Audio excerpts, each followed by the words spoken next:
നമസ്കാരം. Raf talks ഫുട്ബോളിലേക്ക് ഏവർക്കും സ്വാഗതം. ഈ വർഷം നടക്കുന്ന യൂറോ കപ്പിന് വേണ്ടിയുള്ള കാത്തിരിപ്പ് ഇപ്പോൾ തന്നെ ഫുട്ബോൾ ആരാധകർ ആരംഭിച്ചു കഴിഞ്ഞതാണ്. നമുക്കറിയാം, ജൂൺ മാസം മധ്യത്തിലാണ് യൂറോ കപ്പ് ആരംഭിക്കുന്നത്. ഇത്തവണ ജർമ്മനിയിൽ വെച്ചുകൊണ്ടാണ് ഈ ഒരു യൂറോ കപ്പ് നടക്കുന്നത്. ഇതിൻ്റെ ഗ്രൂപ്പ് ഘട്ട നിർണയമൊക്കെ നേരത്തെ കഴിഞ്ഞതാണ്. ഏതായാലും പല സുപ്രധാന താരങ്ങൾക്കും വരുന്ന യൂറോ കപ്പിൽ പങ്കെടുക്കാൻ കഴിയില്ല. പ്രധാനപ്പെട്ട കാരണം അത് പരിക്ക് തന്നെയാണ്. വലിയ പരിക്കുകൾ ഏറ്റതിനാൽ പല താരങ്ങളുടെയും കാര്യങ്ങൾ സംശയത്തിലാണ്. ചില താരങ്ങൾ പുറത്തായിട്ടുമുണ്ട്. അത്തരത്തിലുള്ള താരങ്ങളുടെ ലിസ്റ്റ് ഇപ്പോൾ goal.com പ്രസിദ്ധീകരിച്ചിട്ടുണ്ട്. അത് നമുക്കൊന്ന് പരിശോധിക്കാം.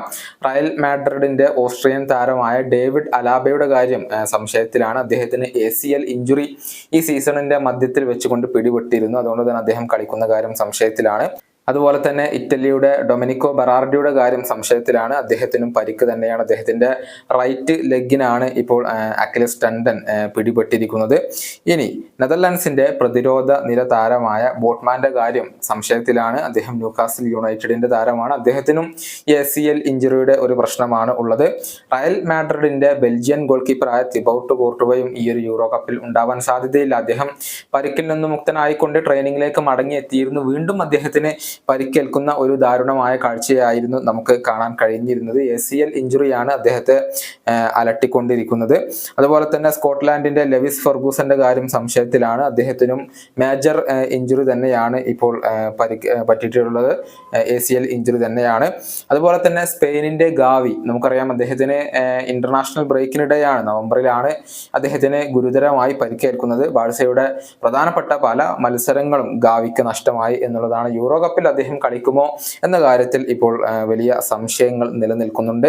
ഇംഗ്ലണ്ടിന്റെ റീസ് ജെയിംസും ഇതുപോലെയുള്ള ഒരു അവസ്ഥയിലൂടെയാണ് കടന്നുപോയിക്കൊണ്ടിരിക്കുന്നത്. പരിക്കുകൾ നിരന്തരം വേട്ടയാടുന്ന ഒരു താരം കൂടിയാണ് റീസ് ജെയിംസ്. അതുപോലെ തന്നെ ഫ്രാൻസിന്റെ ക്രിസ്റ്റഫർ എങ്കുങ്കു പരിക്കിന്റെ പിടിയിലാണ് ഉള്ളത്. പലപ്പോഴും അദ്ദേഹത്തിന് പരിക്ക് പ്രശ്നങ്ങളാവാറുണ്ട്. ചെൽസിക്ക് വേണ്ടി വളരെ കുറച്ച് മത്സരങ്ങൾ മാത്രമാണ് അദ്ദേഹം ഇതുവരെ കളിച്ചിട്ടുള്ളത്. ക്രൊയേഷ്യയുടെ ഇവാൻ പെരിസിച്ച്, നമുക്കറിയാം, വെറ്ററൻ താരമാണ്. 129 മത്സരങ്ങൾ അദ്ദേഹം ക്രൊയേഷ്യക്ക് വേണ്ടി കളിച്ചിട്ടുണ്ട്. ACL ഇഞ്ചുറി തന്നെയാണ് അദ്ദേഹത്തിനും പിടിപെട്ടിരിക്കുന്നത്. പോൾ പോഗ്ബയുടെ കാര്യം വ്യത്യസ്തമാണ്. അദ്ദേഹത്തിന് പരിക്കൊന്നുമല്ല.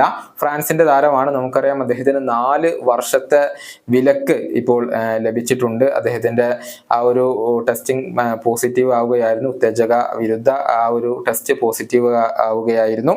അതുപോലെ തന്നെ ഇംഗ്ലണ്ടിന്റെ താരമായ ലൂക്ക് ഷോ, അദ്ദേഹത്തിനും പരിക്കിന്റെ പ്രശ്നങ്ങളുണ്ട്. അതേസമയം ഇംഗ്ലണ്ടിന്റെ സൂപ്പർ താരമായ റഹീം സ്റ്റെർലിങ്ങിന്റെ കാര്യമാണ്. അദ്ദേഹം പരിക്കല്ല പ്രശ്നം, പക്ഷെ അദ്ദേഹത്തിന്റെ ഫോം ഒരു വലിയ ആശങ്കാജനകമാണ്. ചെൽസിക്ക് വേണ്ടി അത്ര അവസരങ്ങളൊന്നും സ്റ്റെർലിങ്ങിന് ഇപ്പോൾ ലഭിക്കാറില്ല. അതുകൊണ്ട് തന്നെ സൗത്ത് ഗേറ്റ് അദ്ദേഹത്തെ ടീമിൽ ഉൾപ്പെടുത്തുമോ എന്ന കാര്യത്തിൽ സംശയങ്ങൾ നിലനിൽക്കുന്നുണ്ട്. നെതർലൻഡ്സിന്റെ ജൂറിയൻ ടിംബറും അതുപോലെ തന്നെയാണ്. പരിക്ക് അദ്ദേഹത്തെ പിടികൂടിയിട്ടുണ്ട്. ഇറ്റലിയുടെ സൂപ്പർ താരമായ സാൻഡ്രോ ടൊണാലിയുടെ കാര്യം സംശയത്തിലാണ്. അതുപോലെ തന്നെ ഇംഗ്ലണ്ടിന്റെ ബെൻ വൈറ്റ്, അദ്ദേഹവും പരിക്കിന്റെ പ്രശ്നങ്ങൾ അദ്ദേഹത്തെ അലട്ടുന്നുണ്ട് എന്നുള്ളതാണ്. ഇത്രയും പ്രധാനപ്പെട്ട താരങ്ങൾ വരുന്ന യൂറോ കപ്പിൽ ഉണ്ടാവാൻ സാധ്യതയില്ല എന്നുള്ളതാണ്. സീസൺ പൂർണ്ണമായും അവസാനിച്ചിട്ടില്ല. ഒരുപക്ഷെ ഇനിയും പരിക്കുകൾ കാരണം ചില താരങ്ങൾക്ക് ഈ ഒരു യൂറോ കപ്പ് നഷ്ടമാവാനുള്ള സാധ്യതയുണ്ട്. ഏതായാലും ഇവരെല്ലാം യൂറോ കപ്പിന്റെ ഒരു വലിയ നഷ്ടം തന്നെയാണ്. ഈ വീഡിയോയുടെ അവസാനിപ്പിക്കുന്നു. കാണാം.